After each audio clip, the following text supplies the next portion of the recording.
The Xeraxian Empire had conquered 37 star systems without a single defeat. Their supreme commander Vexthor stood on the bridge of his flagship, the Eternal Dawn, watching Earth grow larger on the main view screen. His crystalline exoskeleton gleamed under the soft blue lighting, 4 arms crossed in contemplation. "Another primitive world," he muttered, mandibles clicking in amusement. "Tell me, Science Officer Zyra, what is your assessment?" Zyra, a younger Xeraxian with iridescent scales, consulted her quantum tablet. "The humans appear to be in their early space age, Commander. They rely on chemical rockets, have a few primitive orbital stations, and their most advanced weapons are nuclear fission devices." "Disappointing," Vexthor sighed. "I had hoped for at least some challenge. Show me their global defense network." The holographic display shifted, revealing Earth's apparent military capabilities. Scattered missile silos, conventional armies, and a handful of space stations armed with basic kinetic weapons. Everything the Xeraxians could see suggested a species barely capable of leaving their own atmosphere. What they couldn't see was far more interesting. 3 kilometers beneath the Pacific Ocean, in a facility known only as Deep Harbor, Admiral Sarah Chen watched the alien fleet's approach on quantum-encrypted displays. Around her, the combined military command of Earth monitored every move that Xeraxians made. "They're buying it," she said, allowing herself a small smile. "Operation Looking Glass is working perfectly." Dr. James Morrison, head of the Quantum Integration Division, nodded as he studied the data streams. "The holographic overlay is masking our true capabilities completely. They're seeing exactly what we want them to see. A primitive civilization barely worth their attention." For 50 years, humanity had prepared for this moment. The first alien probe had crashed in the Gobi Desert in 1972, providing humanity with their first glimpse of advanced extraterrestrial technology. Instead of announcing it to the world, a secret coalition of global powers made a decisive choice.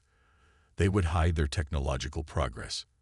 Every subsequent breakthrough was developed in secret: quantum computing, anti-gravity propulsion, zero-point energy, all of it hidden beneath a carefully maintained facade of normal technological progression. On the surface, humanity appeared to be advancing at a predictable pace.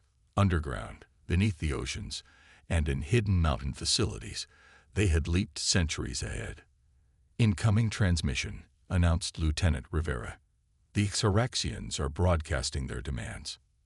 Supreme Commander Vexthor's image appeared on the main screen, his alien features arranged in what passed for a condescending smile.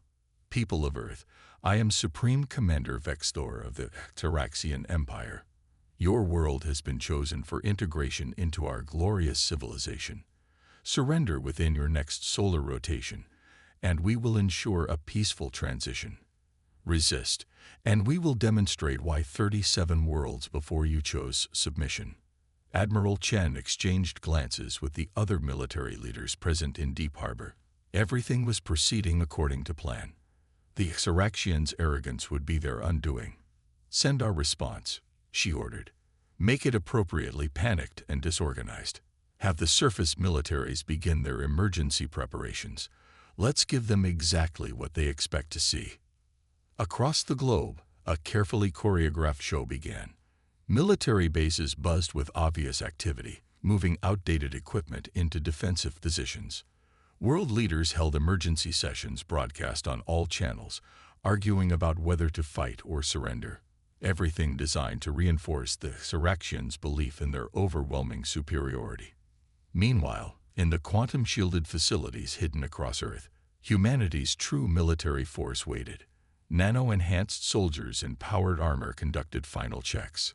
Quantum phase weapons were brought online, and in high orbit, invisible to the Xeraxian sensors, hundreds of advanced human warships held position, their crews ready. "Final status report," Admiral Chen commanded. "Quantum shield grid at 100% capacity," reported Dr. Morrison. "All phase shift weapons primed and locked. Stealth fleet in position. Neural network defenses active and learning from every scan they make of us." The admiral nodded, watching as the Xeraxian fleet moved into attack formation. They were positioning themselves exactly as predicted, following the same tactical doctrine that they'd used in all their previous conquests. Their confidence in their superiority had made them predictable. "Send word to all commands," Chen ordered. "Operation Looking Glass enters Phase 2 in 6 hours. Let's show these conquerors why they should have looked more carefully at their next conquest." In the crystalline depths of the eternal dawn, Supreme Commander Vexthor reviewed the initial reconnaissance data with growing satisfaction. His fleet's sensors painted a picture of a helplessly outmatched civilization, exactly what he expected to find. But deep beneath the Antarctic ice, humanity's true strength was stirring to life.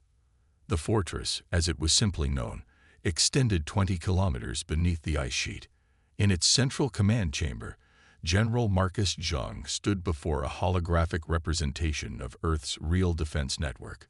Countless dots of light represented weapons platforms, defense stations, and military installations, all invisible to Xeraxian sensors. "Begin quantum core activation sequence," Zhang ordered. Around him, hundreds of technicians and officers coordinated the most sophisticated military response in human history. Status report from all sectors. Dr. Elena Rodriguez, Chief of Quantum Technologies, stepped forward. Her augmented eyes glowed faintly as she interfaced directly with the facility's systems. "The quantum shield matrix is fully charged, General. All 700 orbital platforms are synchronized and ready. The neural defense grid is processing Xeraxian communications faster than they can encrypt them." Humanity's greatest achievement wasn't just their technological advancement. It was their ability to keep it hidden. For decades, they had maintained a global deception on an unprecedented scale. Every satellite the aliens could see was a hologram masking something far more dangerous. Every primitive radar station concealed quantum scanning arrays. Even the Internet itself was a carefully crafted facade hiding a much more advanced quantum network. In a secure chamber adjacent to the command center, Dr. Rodriguez approached a massive crystalline structure that pulsed with internal light. The quantum core. It represented humanity's greatest technological leap, the ability to manipulate reality at the quantum level. Unlike the Xeraxians' linear quantum technology, humanity had discovered how to access parallel quantum states simultaneously. "Execute Initiative Prometheus," General Zhang commanded. Across the globe, hidden facilities hummed to life. In orbital positions invisible to Xeraxian sensors, hundreds of advanced human warships powered up their quantum drives. Each vessel represented a perfect fusion of stolen alien technology and human innovation. On the bridge of the eternal dawn, Science Officer Zira noticed something peculiar in her sensor readings. "Commander, I'm detecting unusual gravitational fluctuations near the polar regions." Vexthor dismissed her concerns with a wave of his upper arms. "Natural phenomena. These humans barely understand their own planet's magnetic field. Prepare the first wave of our assault fleet. Let's give them a small demonstration of our power." The Xeraxian commander had no way of knowing that every word he spoke was being analyzed by quantum computers that could process more data in a second than his entire fleet could in a day. Every movement his ships made was being predicted and countered before it happened. In Deep Harbor, Admiral Chen received the latest intelligence update. The Xeraxians are positioning their fleet exactly as the quantum predictive matrices suggested they would. All units confirm ready status. The true extent of humanity's preparation became clear as hidden installations reported in. Beneath the Sahara Desert, a massive manufacturing complex had produced millions of quantum-enhanced battle drones. Under the Amazon rainforest, organic technology facilities had perfected the fusion of human and machine. In the Mariana Trench, enormous antimatter reactors powered defenses that could vaporize entire fleets. "Signal from the Lunar Dark Side Base," announced a communications officer. "Ghost Fleet is powered up and awaiting orders." The moon's far side hosted humanity's most ambitious military installation, a vast complex of shipyards and weapons platforms, all completely invisible to Earth-facing observers. The Ghost Fleet represented the pinnacle of human military technology. Ships that could phase between quantum states, weapons that could bypass any known shielding, and defensive systems that learned and adapted in real time. Dr. Rodriguez approached General Zhang with a final update. "Sir, the quantum core is showing something interesting. The Exaraxians' tactical algorithms are remarkably consistent with their previous conquests. They haven't innovated in centuries. They haven't needed to. Until now." Zhang nodded grimly. They'd grown complacent. "Send word to all commands. Operation Looking Glass enters its final phase in 2 hours.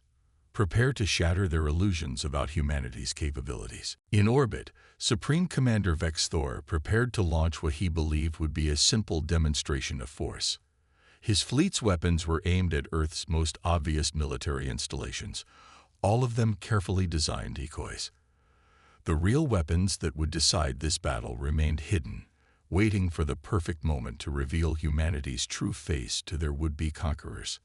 As the Exaraxian fleet moved into attack position, humanity's defenders waited patiently.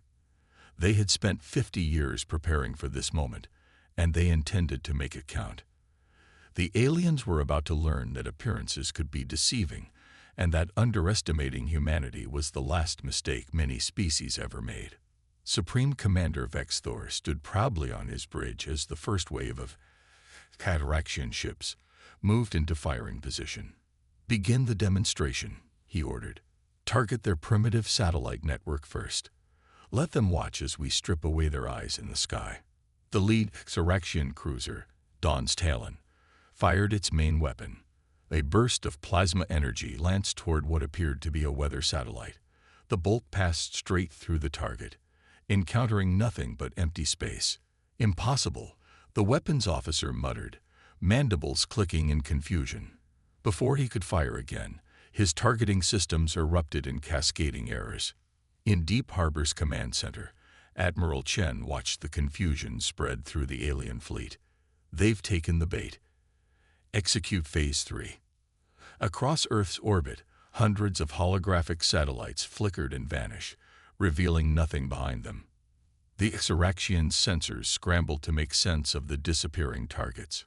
"Commander," Science Officer Zyra's voice carried an edge of panic. "The satellites. They were never there. All of them were holographic projections." Vex Thor's crystalline exoskeleton bristled with agitation. "Scan for their real orbital installations. They must have." His words cut off as new signatures bloomed across his tactical displays. Where there had been seemingly primitive satellites, advanced weapon platforms now shimmered into existence.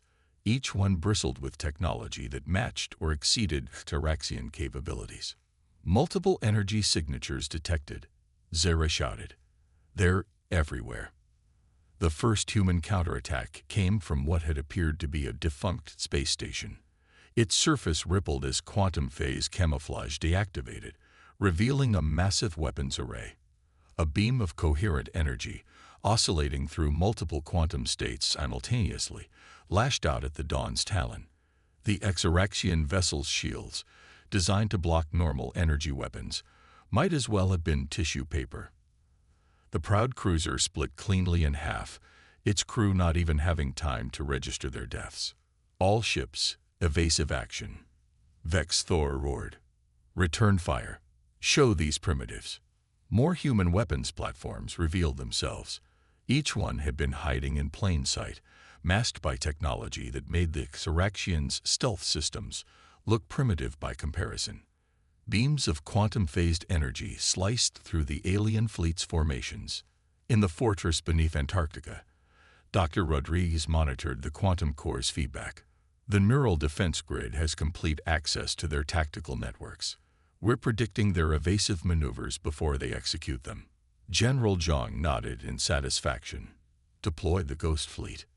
On the dark side of the moon, massive hangar doors opened silently. The Ghost Fleet emerged, hundreds of advanced human warships that had been waiting for this moment. Their hulls were covered in adaptive camouflage that bent light and sensor readings around them. Each vessel carried weapons specifically designed to counter Exaraxian technology. Supreme Commander Vexthor watched in growing horror as new contacts appeared behind his fleet. Human warships seemed to materialize from nowhere, their design unlike anything he had ever encountered. They moved with impossible precision, their attacks coordinated by artificial intelligences that could process combat data faster than organic minds could comprehend. "Impossible," he whispered. "Their technology. They couldn't have developed this on their own." Actually, Admiral Chen's voice cut through all Saraxian communication channels. "We had some help. Those scout ships and probes you lost over the years. We found them, studied them, improved upon them. While you saw what you expected to see, a primitive species struggling into space, we were learning everything about you." The Ghost Fleet struck from multiple vectors simultaneously. Their quantum phase weapons ignored Saraxian shields completely, while their own defenses adapted in real time to any counterattacks. Ships that had conquered 37 star systems found themselves being systematically dismantled by an enemy they had fatally underestimated. "Status report," Vexthor demanded, watching as another squadron of his ships erupted into plasma clouds. "We've lost 40% of the fleet," Zyra reported, her voice shaking.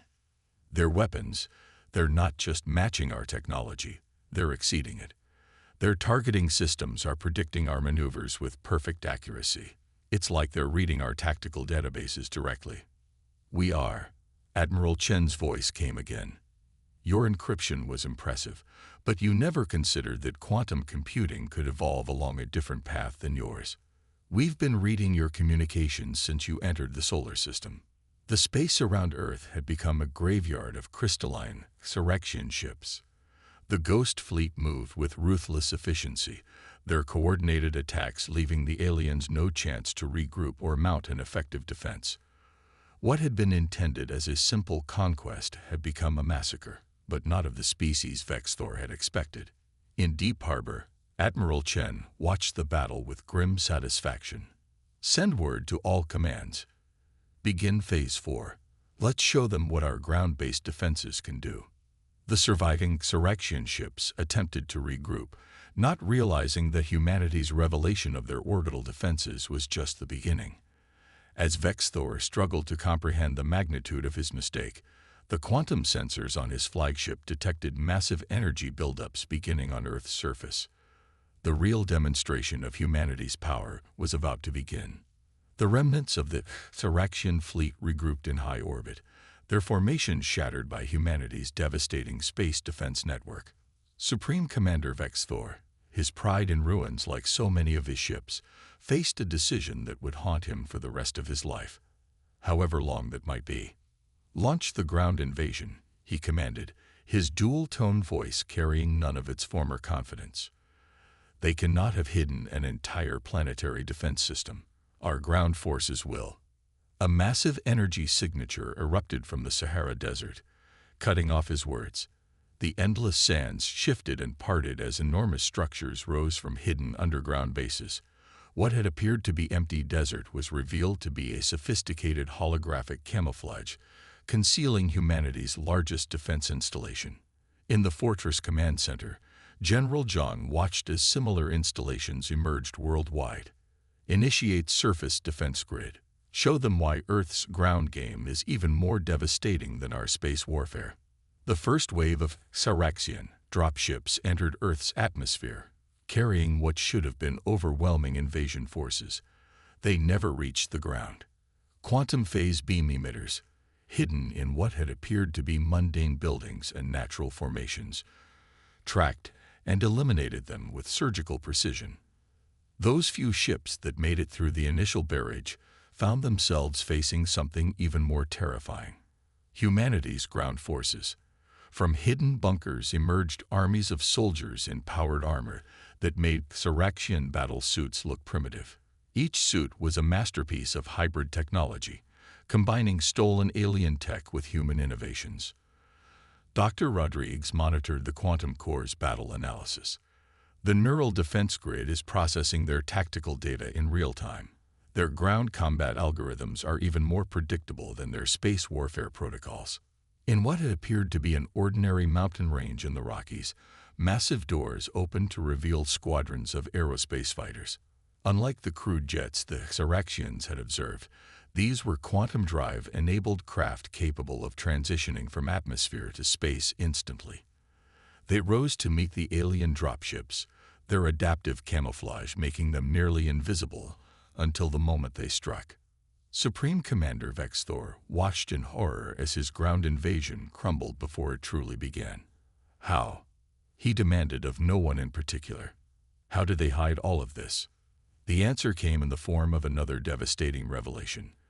What the Xeraxians had believed to be simple cloud cover over major population centers shimmered and dissolved, revealing extensive energy shields protecting Earth's cities.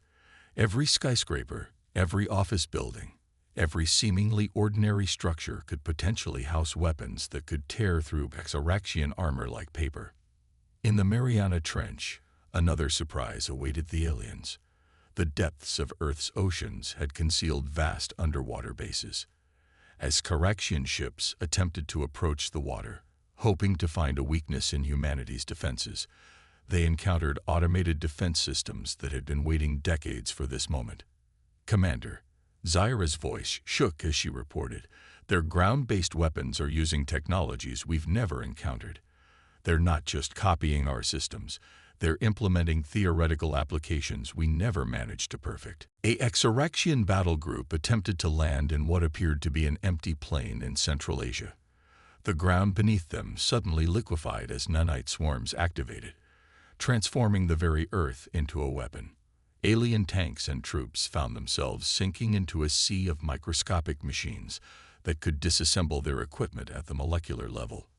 From Deep Harbor, Admiral Chen coordinated with global defense forces. "Activate the atmospheric defense network. Don't let them establish any beachheads." The sky itself seemed to come alive as hidden atmospheric processors began altering weather patterns. Precision lightning strikes eliminated alien dropships. Controlled storm systems disrupted their formations. What had seemed like natural weather phenomena were revealed to be sophisticated environmental control systems.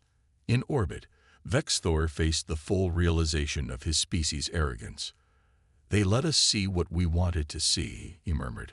"All this time, they were watching us, learning from us, surpassing us, and we never knew." A massive energy signature suddenly erupted from the Pacific Ocean.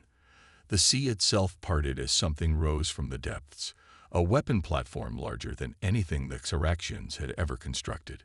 Its surface rippled with quantum energy as targeting systems locked onto the remaining alien ships. "Final warning."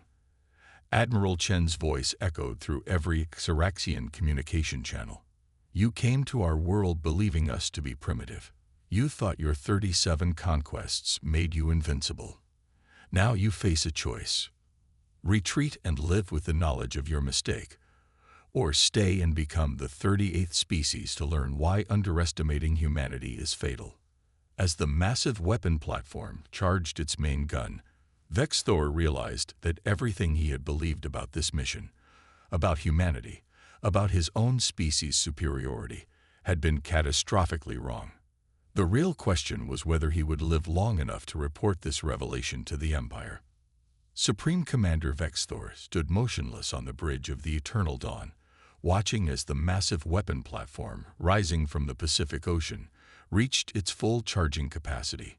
Around his flagship, the shattered remnants of his once proud fleet drifted like crystalline debris, monuments to Xeraxian hubris.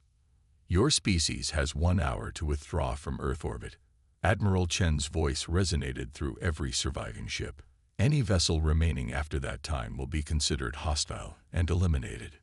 In the Fortress Command Center, General Zhang observed the Xeraxian fleet's deteriorating formation.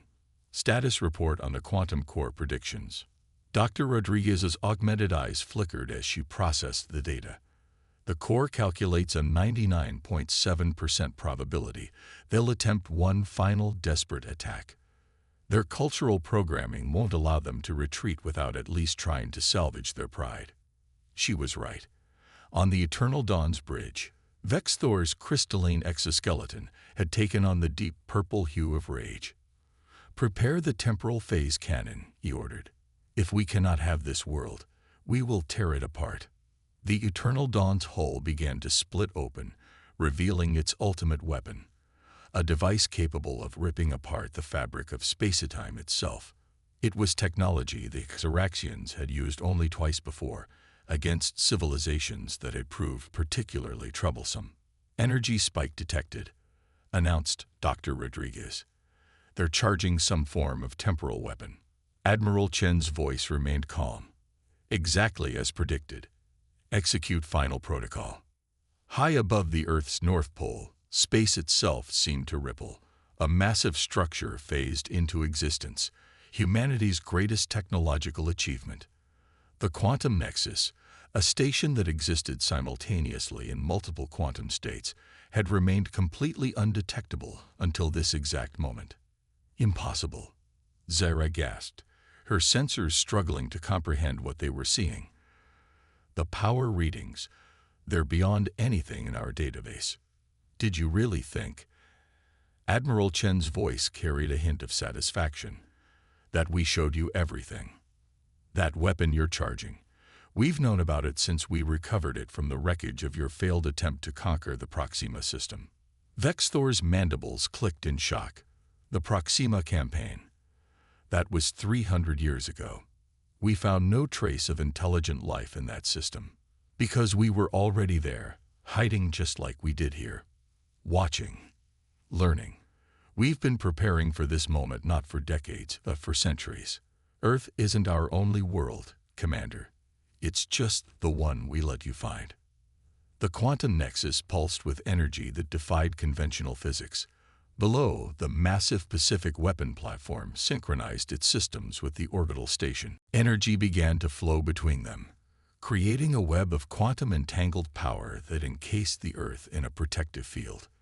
"You could have struck first," Vexthor realized, his voice hollow. "You could have attacked us before we ever reached your system." "We could have," Chen agreed. "But we needed to know if you were capable of learning. If you could recognize your own arrogance and choose a better path. Instead, you proved exactly what our centuries of observation suggested, that your empire's expansion must be stopped." The temporal phase cannon on the Eternal Dawn reached full power. Vexthor, faced with complete defeat, made his final choice. "Fire," he commanded. The weapon discharged, sending a beam of chronometric energy toward Earth that should have torn the planet's timeline apart. Instead, the beam struck the quantum field and simply stopped. Then it began to flow backward, following the exact path it had taken, but in reverse. "A quantum mirror shield," Zaira whispered in awe. "They've mastered temporal reflection technology." The beam struck the Eternal Dawn with its own power, amplified by the quantum field. Time itself seemed to fracture around the massive flagship. When reality stabilized, the pride of the Xeraxian fleet had been reduced to its component atoms, scattered across space by its own weapon. In deep harbor, Admiral Chen watched as the remaining Xeraxian ships frantically engaged their faster-than-light drives, fleeing Earth orbit in terror. "Shall we pursue?" asked a junior officer. "No," Chen replied. "They'll carry the message we want delivered." She turned to Dr. Rodriguez. "Update from the quantum core. The predictive matrices show a 98.2% probability that the Xeraxian Empire will fracture within the next 5 years. Other species they've subjugated will learn of this defeat. The age of their expansion is over." General Zhang nodded in satisfaction. "And humanity's role in the galaxy can finally move into the open. Send word to our colonies in Proxima, Ta City, and the Sirius system. Operation Looking Glass is complete. We can begin Phase 1 of the Liberation Protocol."